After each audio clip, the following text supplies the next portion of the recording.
તમને કોઈ માન આપે છે તો વિચારવું પૂર્વે તમે કોઈને માન આપ્યું છે. આ જન્મે પરમાત્માએ તમને સંપત્તિ આપી તો વિચારવાનું પૂર્વે તમે દાન કરેલું છે. દાન વગર સંપત્તિ નથી મળતી, નથી મળતી, નથી મળતી. આજે ધનવાન દેખાય છે ને, એને જોઈને ઈર્ષા નહીં કરવી, વંદન કરવા એનું પુણ્ય છે. કારણ પૂર્વે એને દાન દીધેલું છે, એ ભોગવે છે. એક સમયે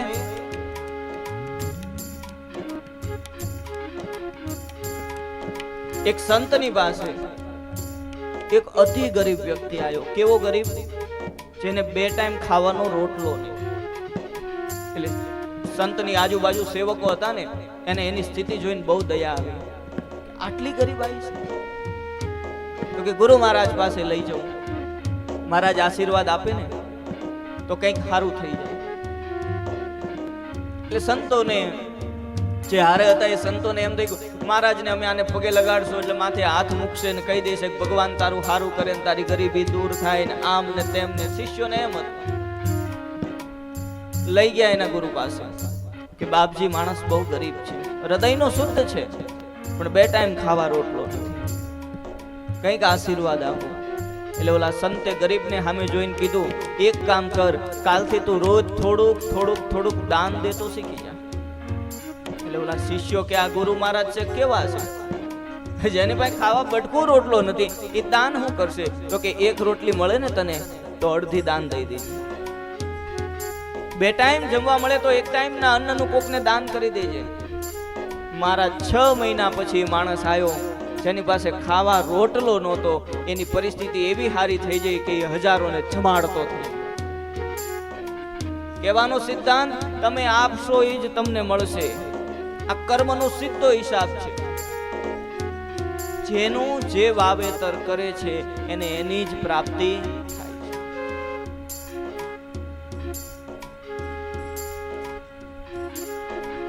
માટે કર્મની ગતિને બરોબર સમજી લેવી.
કર્મનો આટલો જ સિદ્ધાંત છે. જો બરોબર સમજી લઈએ ને તો આ સિદ્ધાંતને સમજ્યા પછી જીવન જીવવાનો વિશેષ આનંદ છે.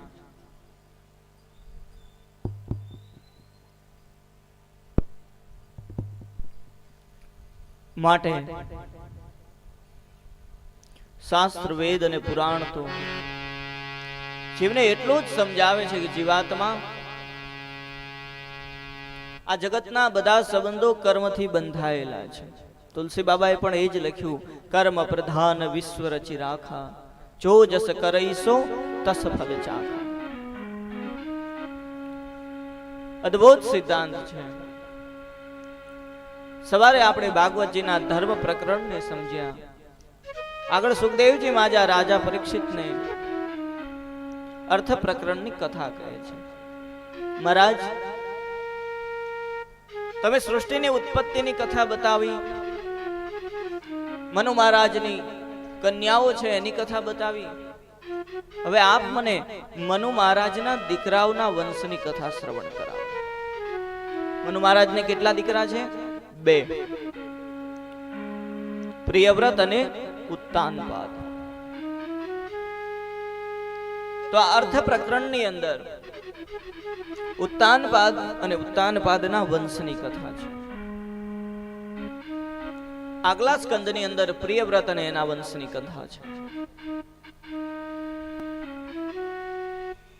આ ઉત્તાનપાદના વંશની અંદર ભગવાનના મહાન અને પરમ ભક્ત આવ્યા. શું નામ છે? કોઈને નામ ખબર છે?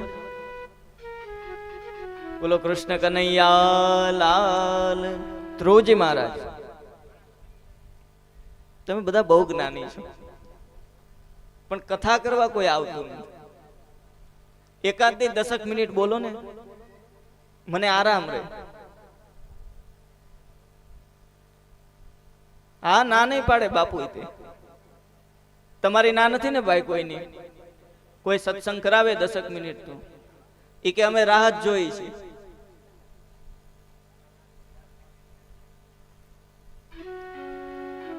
આજ કયો દિવસ? ત્રીજો. 4 દી બાકી છે.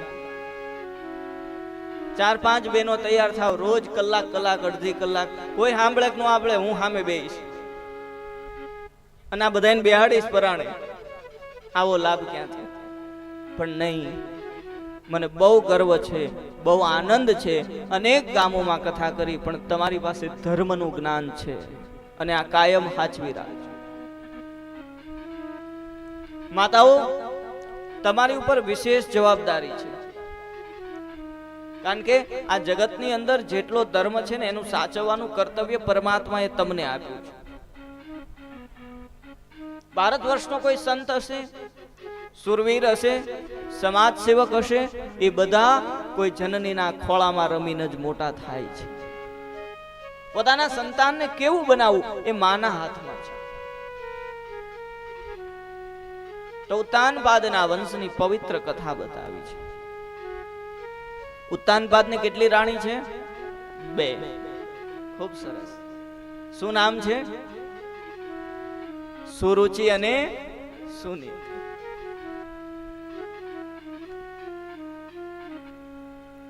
એમાં રાજાને એક માનીતી છે અને એક અણમાનીતી. આ બધાયનો તાત્વિક અર્થ છે. બંને રાણીને એક દીકરા છે. રાજા એક, એને 2 રાણી સુરુચિ અને સુનીતિ. બંનેને એક દીકરા.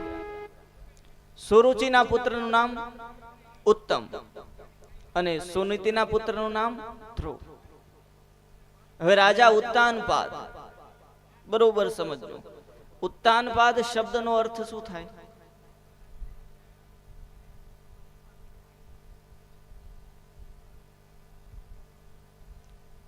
ઉત્તાનપાદ શબ્દનો અર્થ શું? ઉત્તાનપાદ એટલે એવો જીવ જેનું માથું નીચે છે અને પગ ઉપર છે. બરોબર સમજ. ભાગવતજીની કથા એ સમાધિ ભાષામાં લખાયેલો ગ્રંથ છે. સુખદેવજી મહારાજ 7 દિવસમાં રાજા પરીક્ષિતનું કલ્યાણ કરવાનું છે. એને કોઈ રાજા અને રાણીની કથા કરવા બેઠા નથી.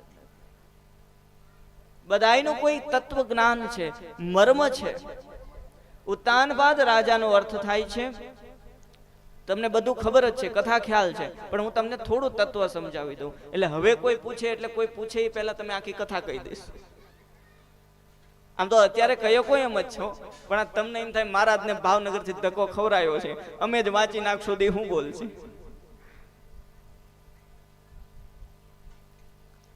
ઉત્તાનપાદ શબ્દનો અર્થ જેનું માથું નીચે છે અને પગ ઉપર છે. ઉત્તાનપાદ શબ્દનો અર્થ હું અને તમે. ઉત્તાનપાદ આપણે બધા છીએ.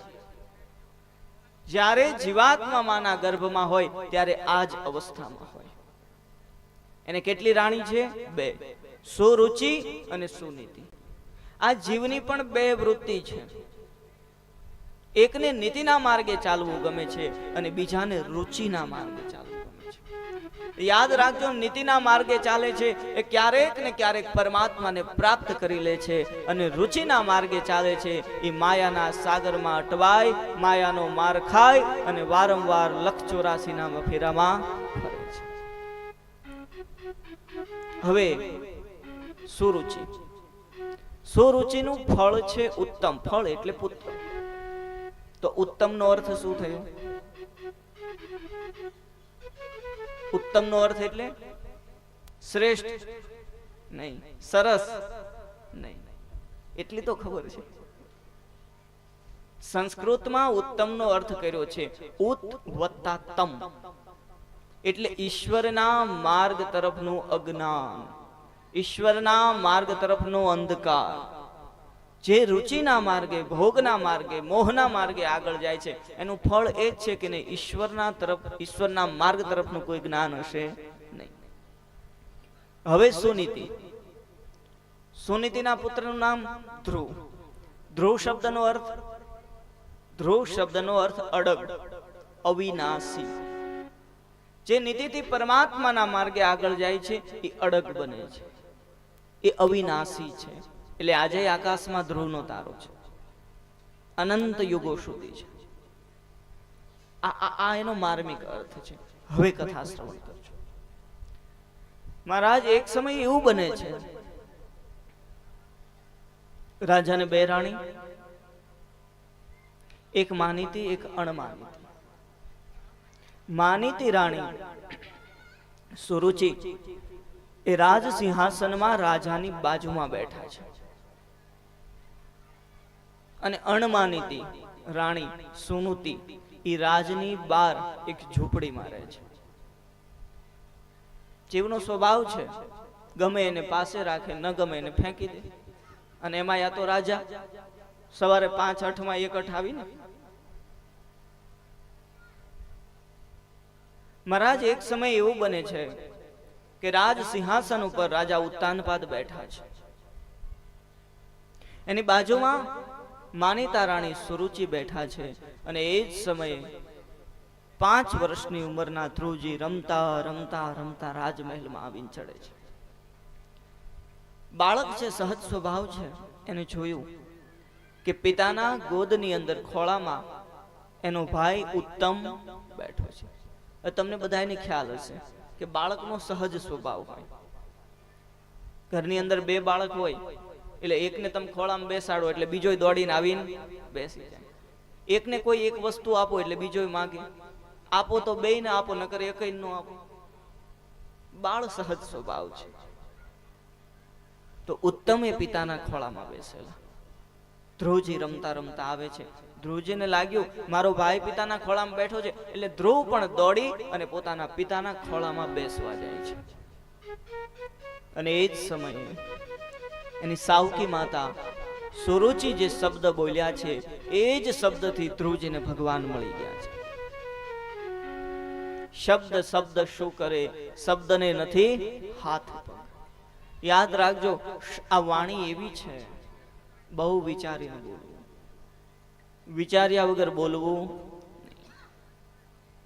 સાહિત્યકારો તો કહે છે કે કમાનમાંથી નીકળેલું તીર કદાચ પાછું આવી શકે છે, પણ મોઢામાંથી નીકળેલો શબ્દ પાછો વળતો નથી. ધ્રુવજી પિતાના ખોળામાં બેસવા જાય છે, અને એ જ સમયે સુરુચિ કહે છે, બેટા તું તારા પિતાના ખોળામાં ન બેસી શક. શું કામ? તું રાણીનો પુત્ર નથી, તું દાસીનો પુત્ર છે. હતા તો રાણી જ, પણ રાજા દાસી જેમ રાખતા હતા. બેટા તું રાણીનો પુત્ર નથી, તું દાસીનો પુત્ર છું, અને તારે જો તારા પિતાના ખોળામાં બેસવું હોય તો તું વનમાં જા, તપ કર, ભગવાનને પ્રસન્ન કર, અને પરમાત્મા પ્રસન્ન થાય એટલે વરદાન માંગ, મને મારી સાવકી માતાના કુખે જન્મ આપે. બેટા મારી કુખે તું જન્મ લઈને આવ, પછી પિતાના ખોળામાં બેસજે. અત્યારે ન બેસી શકતું, દાસીનો પુત્ર છે. અને 5 વર્ષના ધ્રુવજી. ભાગવતજીમાં અદ્ભુત વર્ણન છે કે જેમ રસ્તે કોઈ સાપ જતો હોય અને એને લાકડી મારો, અને એ લાકડીનો માર ખાઈને સાપ જેમ ફૂફાડા મારે ને, એમ નતો ક્ષતિતિ ક્ષત્રિય, 5 વર્ષનું ક્ષત્રિય બાળ ધ્રુવજી એમ ફડફડે છે. હું રાણીનો પુત્ર છું, પણ મારી માએ હળાહળ મારું અપમાન કર્યું. એક શબ્દ બોલતા નથી. રડતા રડતા રડતા ધ્રુવજી એ પોતાની માં પાસે જાય છે. માને ભેટીને ધ્રુવ રડવા માંડ્યા છે. સુનીતિને કઈ સમજાતું નથી. આખી ઘટના એક દાસીએ જોયેલી, એટલે દાસી માને કહે છે કે માં, રાજમહેલમાં ધ્રુવજી ગયા હતા, પણ મહારાણી સુરુચિએ એને આવા અપશબ્દો કીધા, અને અપશબ્દો શબ્દનો ઘા લાગવાથી ધ્રુવજી બહુ વ્યાકુળ બની ગયા છે. ત્યારે માથે હાથ મૂકી અને સુનીતિ શું કહે છે, બેટા તારી સાવકી માએ તને જે કીધું એ બધું સાચું કીધું.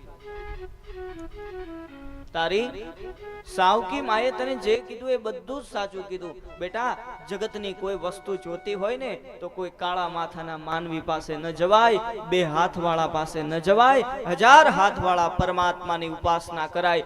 એ આપે ને ત્યારે ભાગ્યમાં ના હોય એ પણ છપ્પર ફાડીને મળે.